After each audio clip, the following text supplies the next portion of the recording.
Hey, good morning, everyone. Thank you for joining us today. I am very excited to be here again. This is another episode of the Just Like You Global Candid Conversation. Today, we're going to talk about emotional abuse. We have a repeat guest, Dorothy. I'm going to let her introduce herself. Dorothy was here with us last year.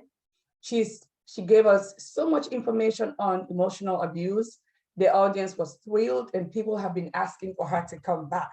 So I am very excited to have her back despite her busy schedule. Thank you, Dorothy, for being with us. Tell us a little bit about you.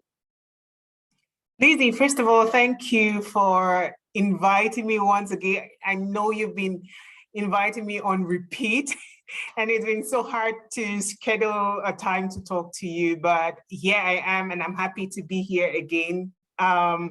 So what can I say about myself? You brushed on the subject emotional abuse, right? And I would say I am an emotional abuse enthusiast. What I mean by that is not that I like emotional abuse, but that I like to talk about emotional abuse because that is something that I have personally experienced, and that is something that I never thought was something that existed until I went through it myself. And so I like to create awareness about it and about its perils and about the fact that it is so easily neglected and ignored in our society. So I love talking about that. Personally, I live in Germany. I'm a mom. I have two boys and I love them so much. I'm divorced. I am professionally, I am leading a small organization, heading marketing and comms in a huge global conglomerate. And I love just talking to women like you because I find that empowering and I find this exchange really important for us, so thank you for having me. Well, thank you, Dorothy. Wow, I'm totally impressed, right? I know you're busy, but I never understood the extent. Plus, you're raising two boys as a mom who's doing a lot on her own, right? But the essence of this conversation is to get into the concept of emotional abuse. That is something most people don't talk about. That is that is something that people are really unaware of. Even those who experience it do not put a name to it. Yet, activists and researchers call it the silent killer for a reason, right? There's abuse, then there's emotional abuse. I would like for you to touch on that a little bit. So people who missed the conversation last year can actually understand where you are coming from and why you are so passionate about this topic.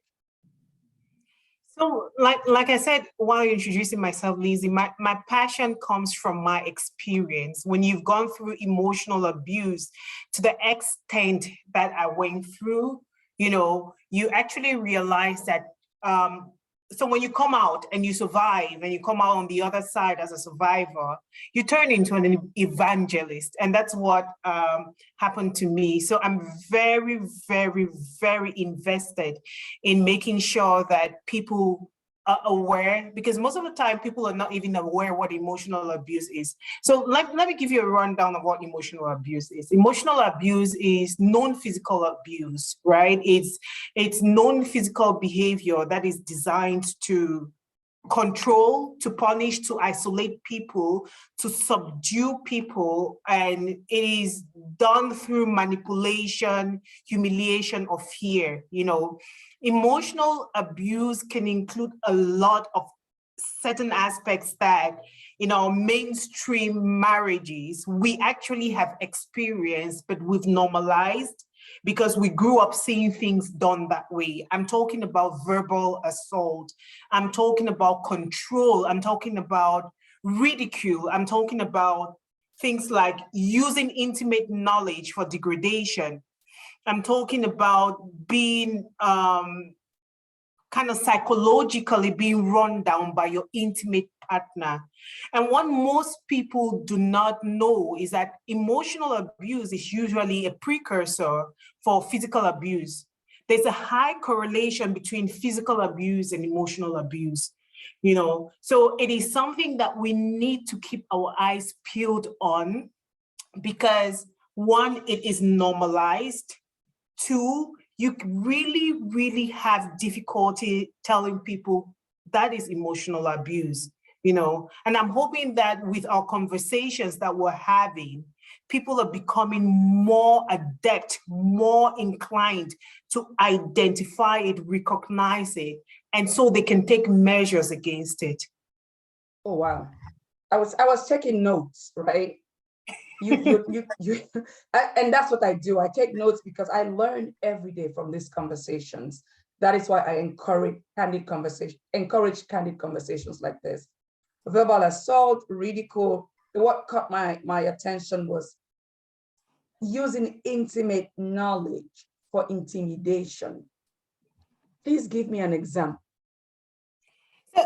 Imagine, right? One of the things that we love about being in a relationship is that you have the safety, the psychological safety, as it's called, of falling back on your partner. And that means that it's a no holds barred relationship. So you are open about everything, So imagine you as a female, you can easily go to the extent of telling your partner some of the things that you did in the past that you might not necessarily be proud of, but that you think, okay, this is knowledge. I don't see why I cannot, bounce this on my husband or on my partner, and just have them know and just share this weight. Because, when you have something that is weighing heavily on your chest and you voice it out, it's kind of like a relief, So you kind of go into a situation where, because of the trust you guys have built, right, you actually give intimate information. An example, right? And I'm just grabbing at straws here. An example could be a woman who's gone through an abortion, that she has kept it secret for years, but it's something that she has been burdened over. And then she tells her partner, because there's this relationship, there's this psychological safety, there's this trust, right? She tells her partner,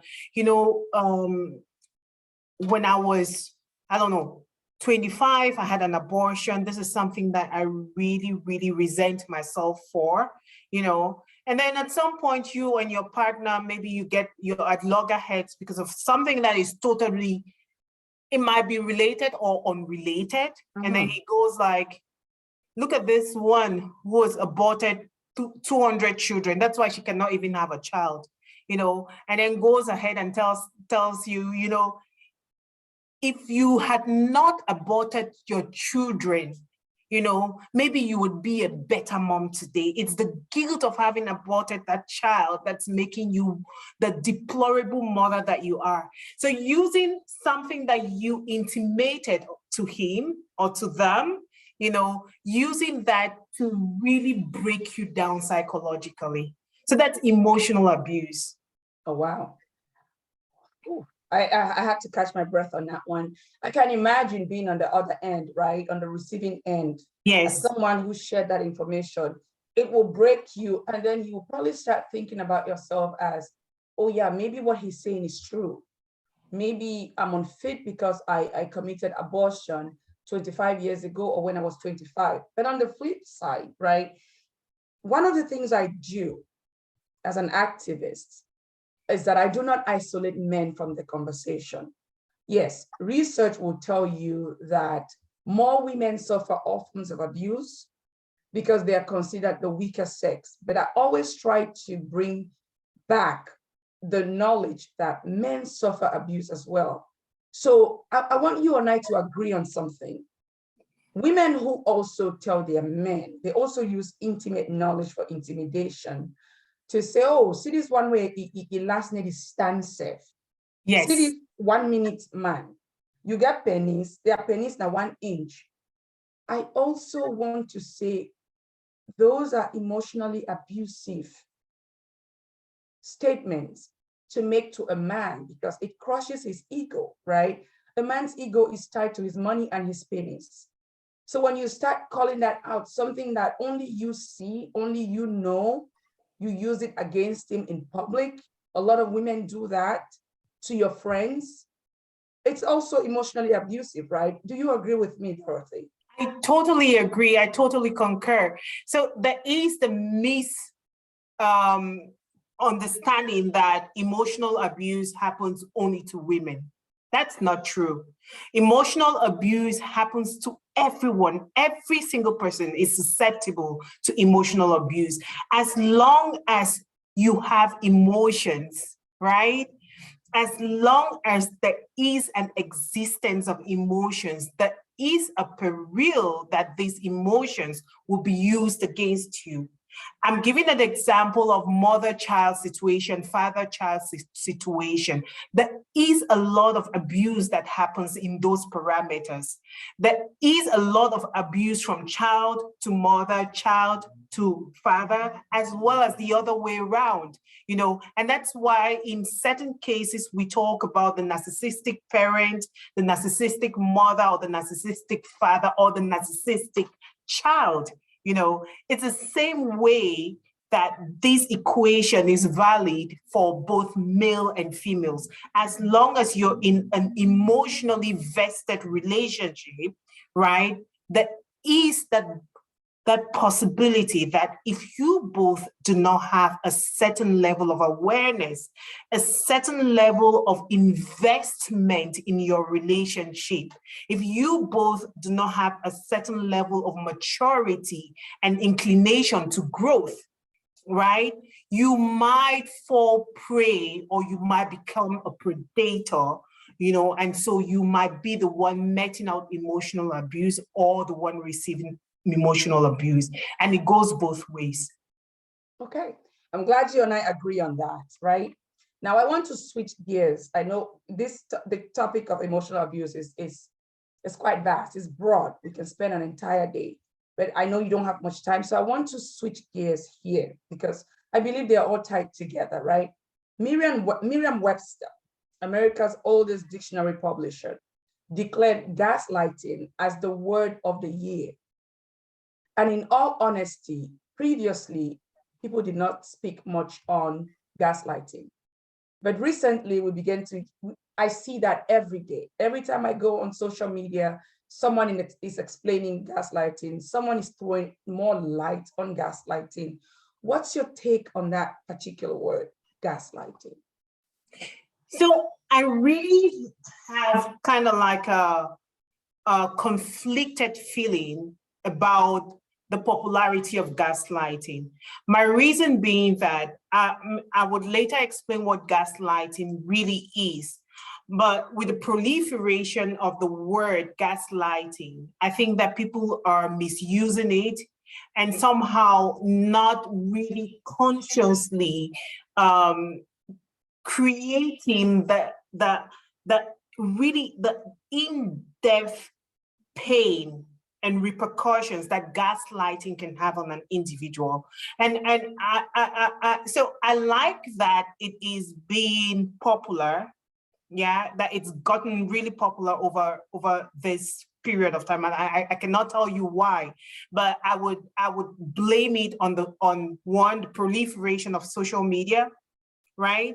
And also there is a high awareness now of emotional safety, psychological safety, as well as emotional abuse, right?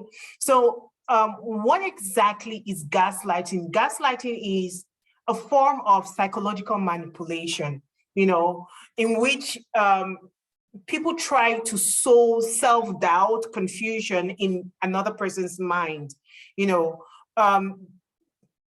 So Lizzie, we can talk about the simple use of gaslighting, the simple thing that people would normally on a day-to-day basis do. You know, like you have a friend and you visit your friend, for example, and your friend, maybe you're late, you know, and your friend says, "Oh my God, you're 15 minutes late, you have ruined my party," you know, and you're like, I'm sorry, I didn't know that that 15 minutes would have such a repercussion on your party. And you can actually see this person in reality having a great time. And you're like, am I being weird here? Did I really ruin this person's party? We do that a lot. Everyone does that, you know, like a certain sense of of exaggeration. You know, that's like the mundane gaslighting that we do, right? Now, the abusive form of gaslighting, really, the real abusive form of gaslighting would be outright lying, would be manipulation of people's reality, would be scapegoating, and I can explain that further, or coercion, like really coercing someone to doubt their reality. It's a very insidious form of abuse. Just let me put it that out, that the way it really is. It's a very insidious form of abuse. So it happens not just once, it happens over a period of time. It's a cyclical abuse, so it happens again and again and again. And most of the time, the gaslighters are seeking to gain power and control over the person, or distort reality and force them to question their own judgment on their own intuition. And that has a very erosive effect on people's personality, on people's reality. Let me give you an example, because I know you actually like to have examples. Let me give you an example. Yes. And because this happens a lot in intimate partner relationships, you know, because for this to happen, you need to have a certain level of intimacy for this to happen over a period of time. So it happens not just between friends, but also between parents, between people who are married, so between spouses. I'll give you an example. You come home and you see your spouse or your better half going through their phone and they're sending hearts. No, from your perspective, you can actually see them sending a heart to someone, and he has a smile on his face, and you're like, babe, what are you writing to? And he says, what, I was just reading the news. I was just flicking through my feed on Instagram and then looking at one article. But I saw you actually sending a heart. Oh my God. Why do you have to make a big deal about everything? That is scapegoating. So this person is telling you that what you are seeing is you actually imagining things on their phone. Or this person can go ahead and say, you know what? You didn't see a thing on my phone. How can you from that distance actually see a thing on my phone? You know, so this person flips the reality and turns it into a lie. Like, it's actually distorting your reality and, you know, telling you there's no way you can see it. You know, the thing about gaslighting is because it makes you doubt your reality, it's crazy making. It really is crazy making, because you, at some point, you feel coerced to accept this person's reality, which is actually a distortion of reality, right? And so you start doubting yourself. You start, maybe I really didn't see a heart. And so you back down and you feel invalidated, you know, and when that is done over a period of time, guess what? It erodes your self-worth. It makes you doubt yourself. You feel empty because, of course, your thoughts, your reality, they form the person you are. And if you doubt your reality, you go crazy, you go insane. So you start having this hollow feeling. That's what it's called, the hollow feeling, the feeling of emptiness, because you actually would cross the road and doubt if it's a road, you know, because it's been done over a period of time and it's so insidious that you start doubting yourself. So does that lead you to now depend on your partner for an understanding of what reality is, right? So you're in that relationship and someone consistently puts you in that phase of doubt. And so now you're looking up to him or her to say, okay, the sky is blue. Then you tell yourself, okay, it's blue. So you're basically living another person's life and the way they want you to see life to be in a relationship. Yes. So in a sense, right, gaslighting is your identity, your reality becomes merged into this person's reality. So it's very much an entitled abuse, because this person is seeking to control the other person when it is done intentionally. And I really want to stress on the intentionality of this, because this person does this to manipulate. There's a lot of manipulation going on here, right? And so you become really, really addicted to that person's reality. That's why it's so difficult for someone who is going through really a cyclical gaslighting, to get out of the relationship, because the person who is being gaslighted is kind of trauma bonded to the person gaslighting them. So you will always look onto this person to get the truth. And in fact, the truth is a lie. So you're so manipulated that you doubt your own reality. And it happens a lot. It happens a lot. And that's why sometimes you're like, you can actually see your friend, whose boyfriend is cheating on them. And then the guy goes home and says, your friends are lying. The girl they saw me with at the bar, it's just a co-worker. And you're like, I saw him sticking his tongue down that girl's throat. And your friend would not believe you, but would believe the lying partner, and that's because this person is so, and then you're like, why don't you believe me? What is she even doing in this relationship? And I always tell people, give people grace, because you never know what people are going through. This person's self-perception has been so eroded that the reality that this person sees is through other people's eyes, I like that you put that whole give the other person grace. Yeah. Because I tend to talk to a lot more people because of what I do. And I have learned over time to show empathy and to give people grace, because nobody wakes up in the morning and decides to believe another person's reality. Nobody decides to be trapped in their own body and they cannot be themselves. There's always a reason why. And until you understand that reason, you cannot help. You can only wish that that person understands and help themselves. But that's a conversation for another day, right? I have another word, the concept of narcissism, narcissistic personality disorder.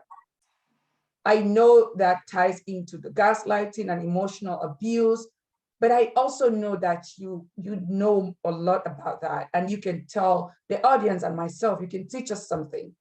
Please tell us what that is, what it is not, what people should be aware of, and how to deal with people with that personality disorder. So Lizzie, I always tell people, I always have this caveat that I tell people in the beginning because I try to give a lot of talks about this. And I always tell people, I am not an expert. I have learned from my experience, and that's why I talk about it, but I am not a psychologist. I haven't learned about this in school. I have read about this at great length. It is something that preoccupies me, and that's why I'm in a position where I think I can impart knowledge to people. So there is what we call the picture perfect narcissistic person, is that person who has feeling of grandiosity with expectations of special treatments from other people, you know, like a picture book narcissistic person that we've all seen and the whole world talks about is someone like Donald Trump, you know, who has the self-concept of superiority, of a higher status, of uniqueness, you know, and does not recognize people as their equals. Now, where that drifts into a personal disorder, a personality disorder, right, is where people need to really, really take care, because it comes not just as a superficial trait, but it's a trait that it comes with manipulation. It comes with the obsessive delusion of intelligence, of power. You know, it comes with a sense of envy, you know, of others, but that in itself, it gets to be shown as if others are envious of you, right? Why this is a personality disorder, and that is when narcissistic personal disorder, NPD, comes into play, is that it is actually an illness. It is an illness. It is clinically recognized as an illness. The problem with NPD is for people to be diagnosed as NPD, as someone having a personality disorder, they need to go through a certain level of test, you know, see a psychiatrist, talk to a shrink, and guess how many people get to do that?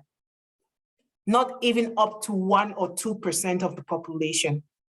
You would hardly ever see anybody saying, I suffer from NPD, because they see themselves as grandiose. They're more than you. They are bigger than everyone. There's no one who is their equal, right? So, and I have this lady, I listen to her books a lot. She's a shame expert, which is very weird. And I recommend everyone to research on Brené Brown. You know, she's a shame researcher. She writes a book. She writes her books about vulnerability, about shame, you know, and it's so important to read books about that. She has one book which I really would recommend to everyone to read. It's called Atlas of the Heart. It tells you everything about emotions. And I'm digressing a little bit because I think this is something that, this is the book that everybody has to read, because if you don't know what your emotions are, you will never be able to understand what you're feeling. And you need, as a human being, to be able to understand what you're feeling, to be able to understand what your boundaries are, what triggers you, what helps you to navigate through your emotions. So I love that book a lot. It's called Atlas of the Heart, Brené Brown. Please, everyone, if you can grab a copy, they're audibles. You can get an audible and also listen to it. Now, she calls narcissistic personal disorder a shame-based illness, because in her sense, and I totally concur with her, when I read this part of her book, I went like, because yeah, because in you need to understand that shame-based is because these people who are suffering from narcissistic personal disorder, right, they are ashamed to be normal. They are ashamed to even admit that they are human. They are ashamed to even admit that they have emotions, because they thrive on grandiosity. They thrive on being bigger, stronger, more intelligent, greater than everyone around them. You know, so that in a sense is where I would say wahala for anybody who is in an intimate relationship with someone who may not have been diagnosed with NPD, yes, but exhibits the characteristics or the traits. Yes. Right? It's tough to be in a position like that. It is tough because, one, these people are highly manipulative, very manipulative. the main trait of an NPD person is that this person doesn't have any sense of empathy, but they mask it. You don't see it. So would you know people who tell you, my partner insults me all the time, and you take a look at their partner and you're like, wait a minute, this guy who treats you like an angel, because they have different faces. So they could come home within the confines of the house. They could be so abusive. And then the moment the doorbell rings and someone treads into their household, they change immediately. They become a gracious host. They would even turn around and say, honey, that is the person who has just insulted you before the doorbell rang, who's just called you a whore, or you're not even worth anything.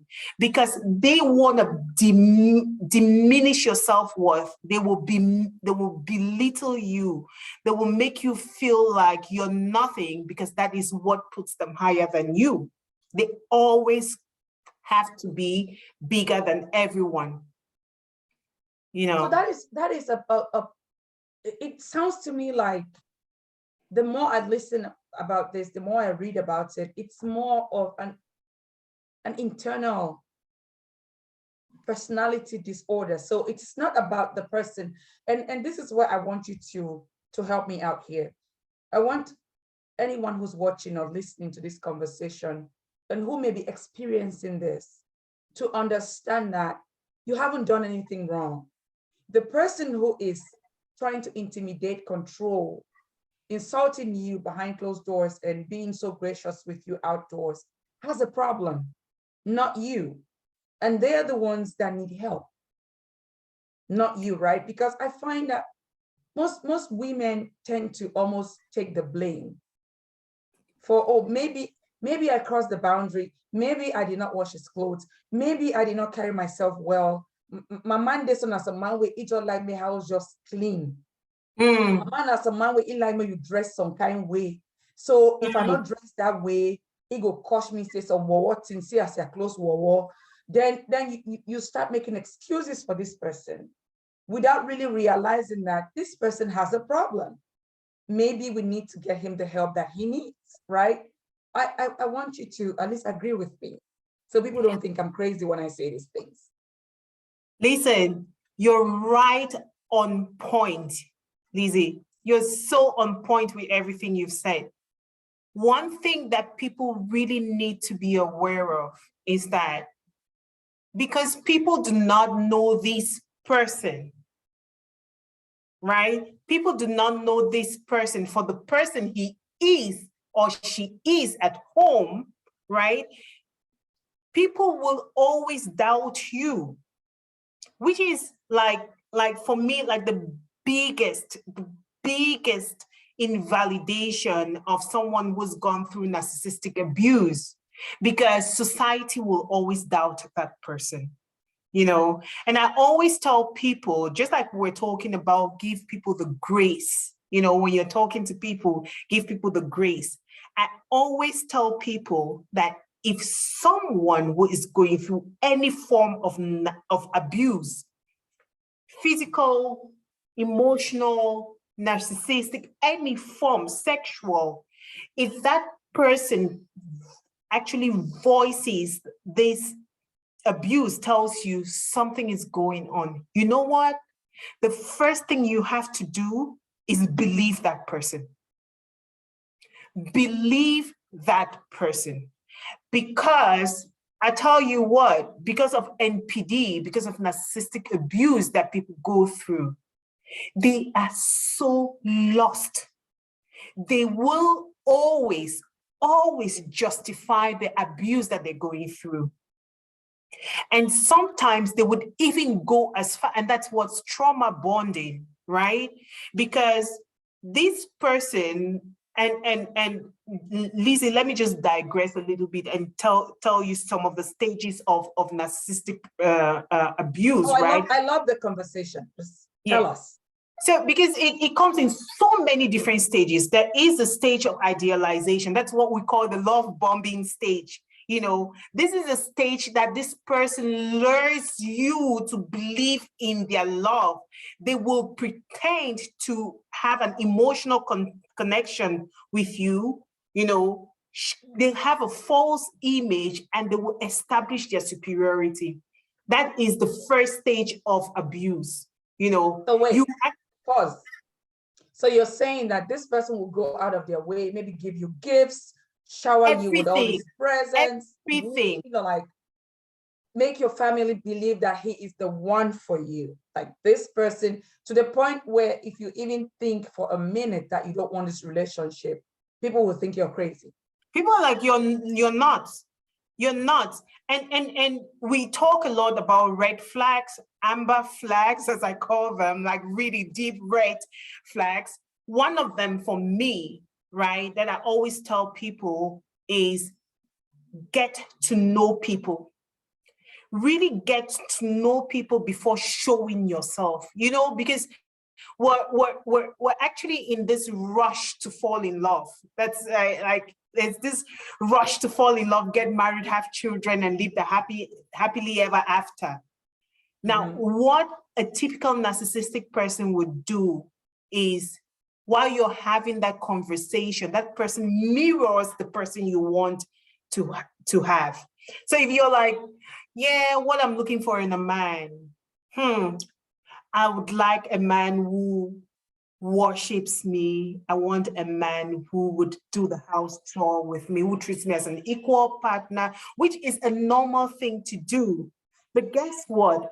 In that love bombing stage, because this person wants to create an ideal to lure you into this relationship, in that love bombing stage, that person would show you the idealist man that you've ever thought of.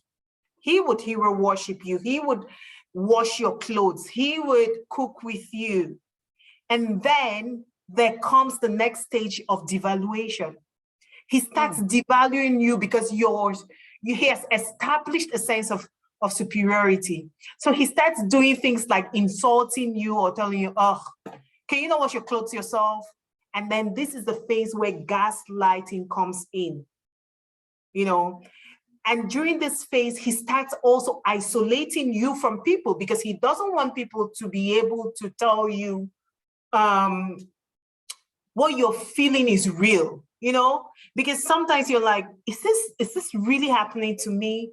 Because of the gaslighting, because of the bouts of rage, because this person can start stonewalling you. Stonewalling means ignoring you. Like you'll be with someone in the house and then suddenly the person is not talking to you.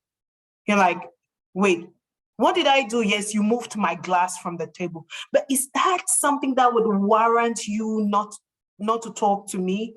Right now, you're just disturbing me. I don't want to see your face. You're irritating me. I don't want to see. Why are you wearing this red lipstick? I've told you not to wear this, you know?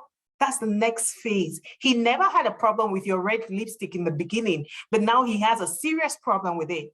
And then the third stage, and that's the stage where this person actually has devalued you totally. This person actually starts showing their real self.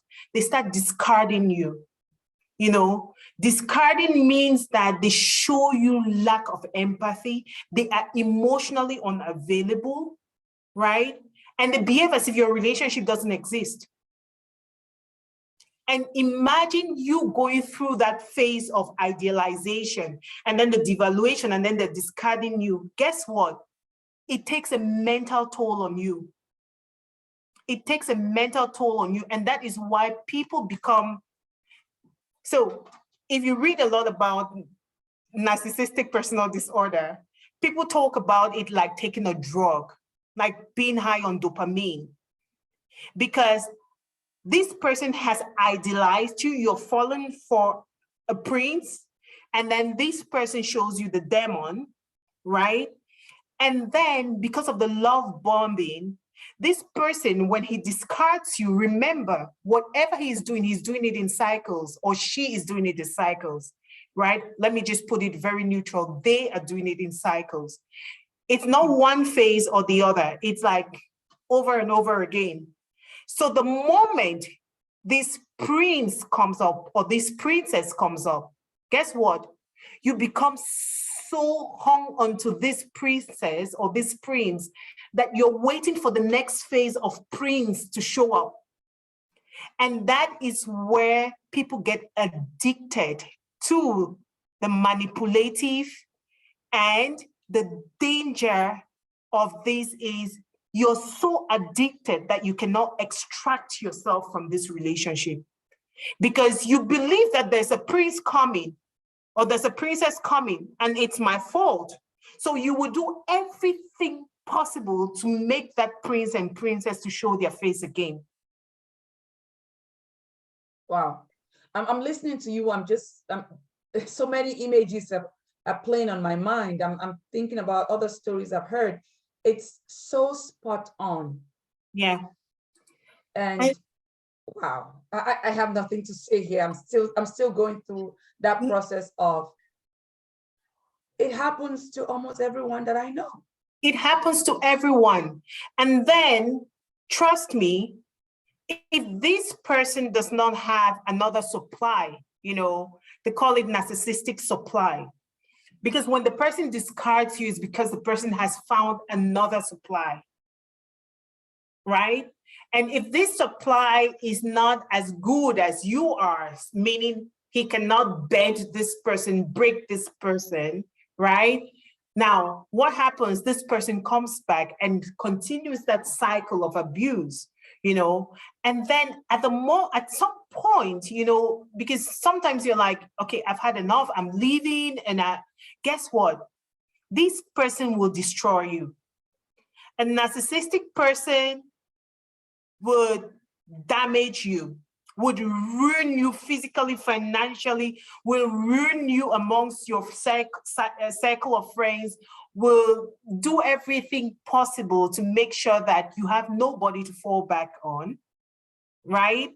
And imagine this, imagine the image that I always tell people is, imagine a lasso.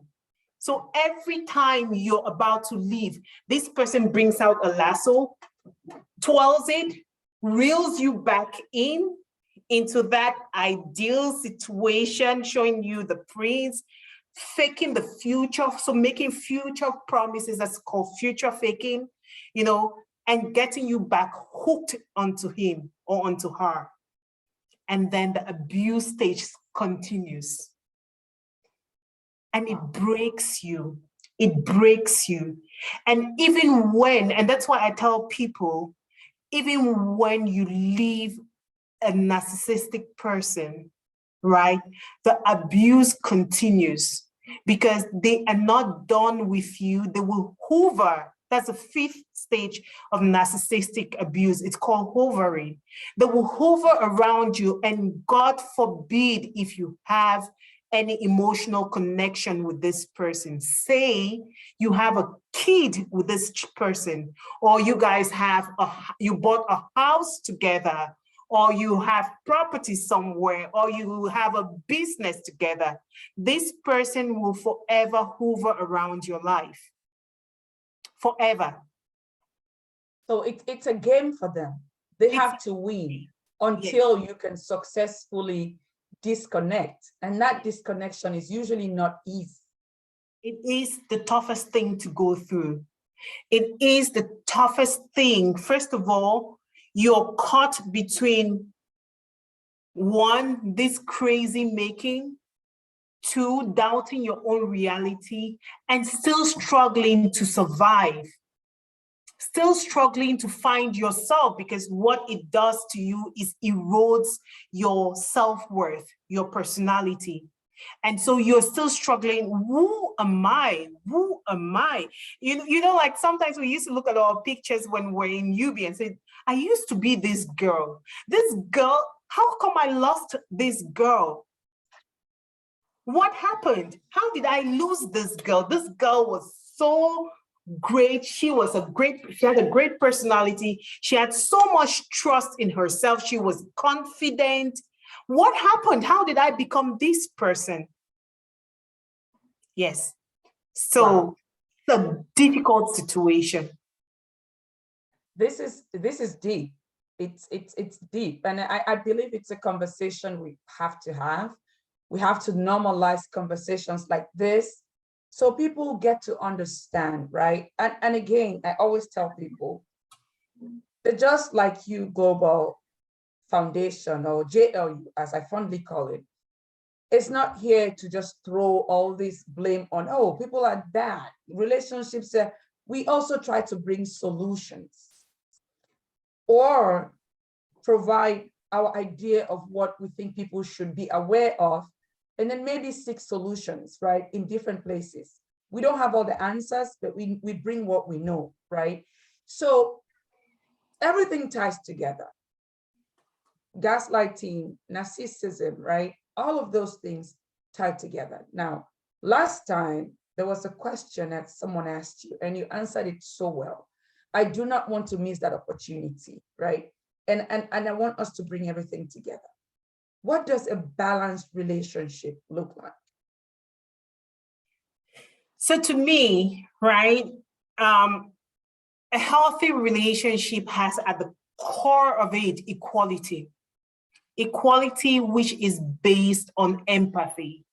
Because if there is no empathy in any relationship, mother-child relationship, father-child, intimate relationship, friendships, then it is devoid of emotions. You know, empathy is like the root of everything. So imagine a relationship which has empathy and equality in the right in the middle. The other things that you want to have in that relationship is respect. Respect is key. Honesty. Honesty is so important. Fairness. I always talk about fairness. Fairness means that I feel that, you know, I have hurt you and I am fair enough to acknowledge that I have hurt you. You know, I am fair enough to acknowledge that my input in this house is not sufficient, you know, so let me do something else to help you survive in this house. Shared responsibility. I always say a home or a relationship is two people really making that commitment to be responsible for each other. You know, my mom used to say, if you have a relationship where you are, each one of you is taking care of each other, trust me, it is a fulfilling relationship. The other thing is trust and support. Trust is so important. We talk about psychological safety. Psychological safety is where you feel like you can trust people, where you feel like you're validated, where you feel like there is support, right? So trust is really important. Then if we go further and we want to talk about, you know, the durability of a relationship, for a relationship to be durable also, it has to have non-threatening behavior. So non-threatening behavior can be in the form of verbal, you know, threatening behavior rather, can be in the form of verbal threats, physical threats, or psychological threat, you know, because if you're insecure in a relationship, you know that, oh, if I do this, this person is going to leave me. There's no psychological safety, and you feel threatened all the time. You will not feel secure. You're not having a healthy relationship, you know. And then if you want to talk about people who have children, you know, who have maybe economic assets together, then you have to talk about economic partnership. And you have to talk about responsible parenting. So for me, in order to have a healthy relationship, you need equality and empathy, you need respect, you need honesty, you need fairness, you need trust and support, you need shared responsibility, you need to have a non-threatening atmosphere in your relationship, and you need economic partnership, and you need to be a responsible parent. Thank you very much, Dorothy, for that. You covered everything. And I hope the audience is listening, and I hope they take it into consideration, right? One of my friends, a colleague of mine, told me something about the 3 C's. And I try to bring that into every conversation, into every relationship, that communication is king. It sits at the core of everything. Honest, candid communication between partners. Collaboration is queen. Working together, right? And celebration is everything. Because in a balanced relationship, you communicate, whether it's good or bad. You find that moment where you communicate respectfully. There's no need to call someone a whore because they angered you. You could simply tell them what they did and give them an opportunity to do right. There's every reason to collaborate with your partner. Have conversations about, so where do we go from here? How do we handle this? What do we do about the children? And then there's every reason to celebrate the milestones in that relationship. Oh, wow, last year was such a tough year for us. And this year it's somewhat better. Let's celebrate. Last week, I had such a bad week at work. Oh, this weekend, hey, let's go out and drink and celebrate, right? So celebration is everything. I hope that the audience, our friends and family are listening, and I hope they take this with them and practice. I totally and I strongly believe that we can unlearn certain behaviors and learn to practice and implement what works. So Yeah. thank you, Dorothy. I cannot emphasize how grateful the JLU team is for having you here. We're always happy to have you. We hope you will come back. We cannot, I know you say, well, I'm not an expert, but to me you are. When you live an experience, you become somewhat of an expert in that field. And for you, you do a lot of research, you dig in to get more information, and your willingness to share beats everything else. And for that, we're grateful. Thank you for joining us today. We look forward to multiple conversations with you, and we hope you will make the time for us and the audience. And I'll give you maybe 30 seconds to just share whatever you have to share to conclude this conversation today.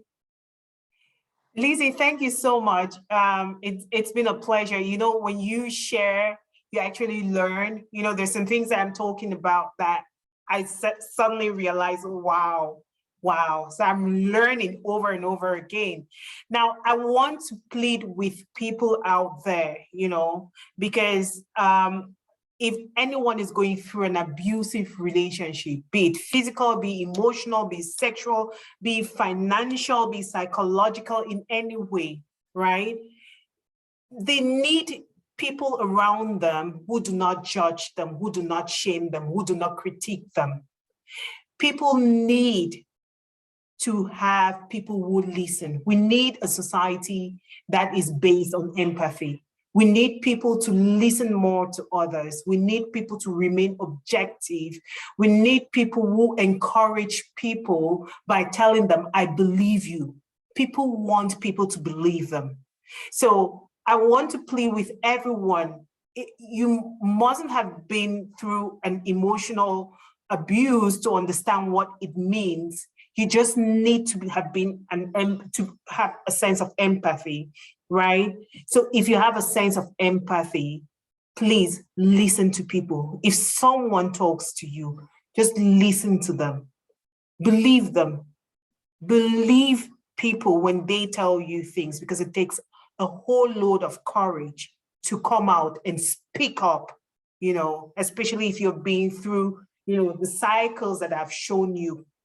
And I just want to talk to anybody who's going through an emotional abusive pattern, you know, to believe in themselves, to really reinforce their beliefs in themselves. And we also have to understand that the wounds that we don't see are the hardest to heal. The wounds that we don't see are the hardest to heal. And I want everyone out there to know that there is no timeline for healing. There isn't any timeline for healing. Be gracious to yourself, forgive yourself, and take your time to heal. The world needs healing, and let's be part of that healing. Thank you, thank you, thank you. And with that, I will tell the audience goodbye and see you next time. Bye. Thank you. See you next time. Thank you, Dorothy. Thank you.